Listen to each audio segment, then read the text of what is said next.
Hello everyone and welcome back to Curiosities of Staffordshire. Today we're just down the road from the location of my last video about the RAF Fold explosion in Hanbury, Staffordshire. The main point of interest we're here to look at are some of the fine examples of alabaster tombs inside the local church of St Werburgh, one of which, if contemporary to the age of the person buried in the tomb, would be the oldest known example of such a tomb in England.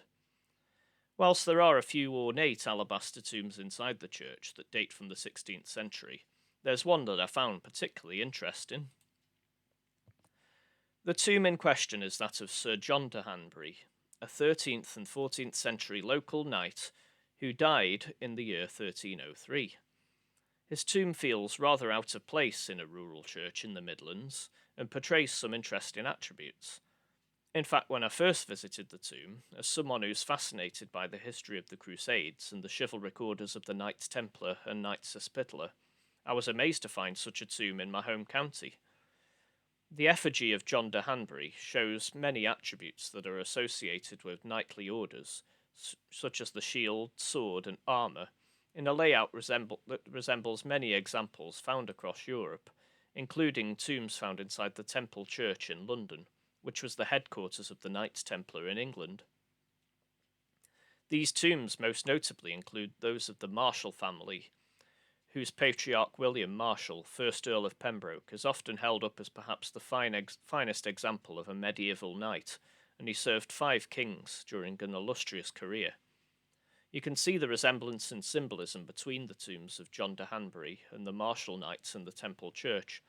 There's also some resemblance to the Cantwell Fada, which I'm not sure if I'm pronouncing correctly, in Ireland, believed to be an effigy of a knight who fought in one of the later Crusades. The most interesting attribute is the crossed legs, which signified that the knight had been a Crusader and visited the Holy Land. The Crusades were a series of holy wars fought primarily between Christians and Muslims over control of the Holy Land during the 11th, 12th, and 13th centuries, which centered on Jerusalem, considered a holy city in both Christianity and Islam. Jerusalem fell to the Christian army in 1098 at the end of the First Crusade.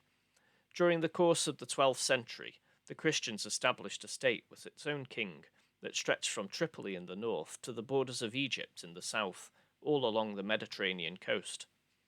At the end of the 12th century, the kingdom had been in political turmoil for some time, and Jerusalem was finally sacked by the armies of the infamous Muslim ruler Saladin in 1187.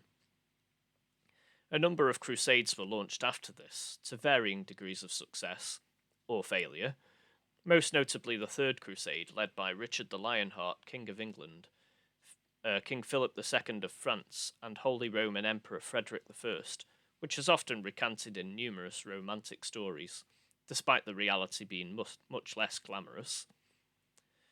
By the 14th century, this Crusader kingdom had more or less disappeared, having been in decline for some time. The enthusiasm of the Western leaders to attempt to recoup their losses growing ever weaker over the following century.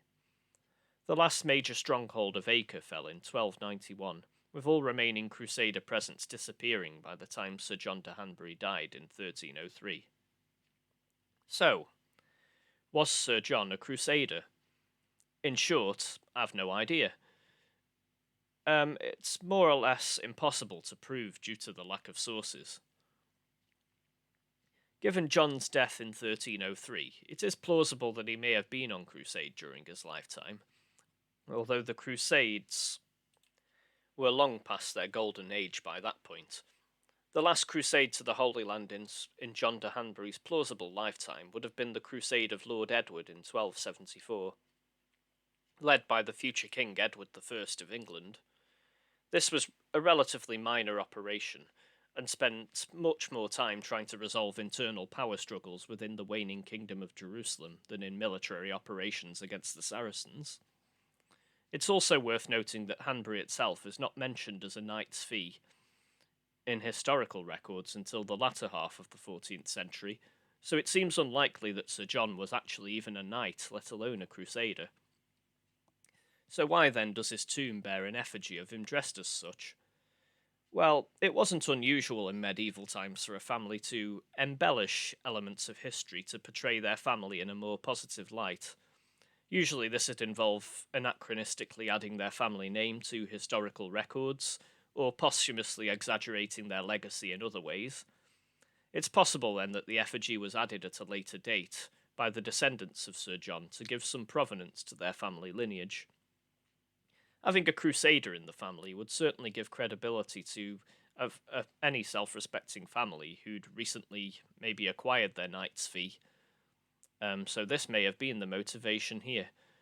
Nonetheless, the tomb's a fine example of an alabaster effigy, and the church is well worth a visit for this and the other alabaster tombs inside the building, and also many other aspects of the 13th century church.